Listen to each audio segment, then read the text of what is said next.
So today I'm going to quickly talk about the importance of using your calves to generate maximum power.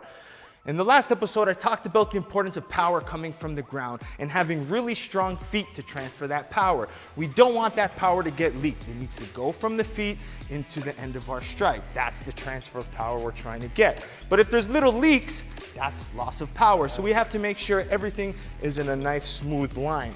So the calves really help you to generate that power because it helps change the weight distribution. If my weight is on my back leg, by using the calf, I can get forward and bring the weight behind the punch. If I keep really flat on my heels, without weight transfer, I can't get my hip involved and there's no weight, there's no heaviness behind your strike.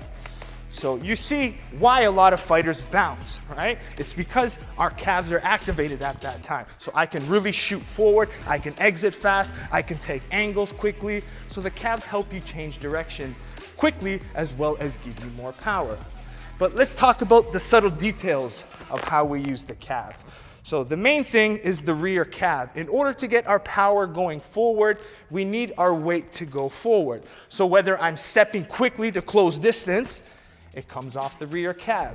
Or say I'm in mid-range now and I need to hit with maximum power and I don't have room to step, right? With stepping, I can carry the momentum over. But if I don't have that room to take the step, it's the calf that's going to help me transfer that weight to get the power. So just from a stationary position, I can get a lot of power now because I'm using my weight and using that calf. Same thing with a jab. I generate the power by pushing off that rear calf, okay? But now, when I throw my kicks, you're gonna realize you have to use both of your calves to generate the power. So you're gonna see, in order to get my weight up, I push off my rear calf, and that brings my weight forward, okay? Now, I have to transfer the power from my lead side, so I need to get on my lead calf. And this is where a lot of people lose power in their kicks because they keep the plant foot heel on the ground, right? We need to transfer that weight. So when I do step, I push off the calf of my rear calf, and now I get on the ball of my lead foot, and this helps me transfer the weight to get most power. So you can see every time I strike that my calves are engaged, either by pushing into the technique or during the technique, I'm using my calves to get up, transfer the power. And I'm gonna give you one last example, and it's gonna be with the knees. A lot of times we throw our knees and we're very flat on that front foot. We need to get on our calves now because calves also work as a counterbalance. So if I need to make sure I strike and end in my stance, I need to use the calves.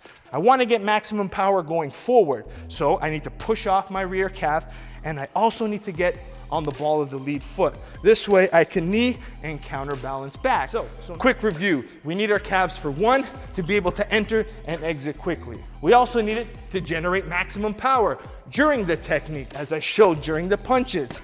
We need to be able to transfer weight and get as much power from the ground.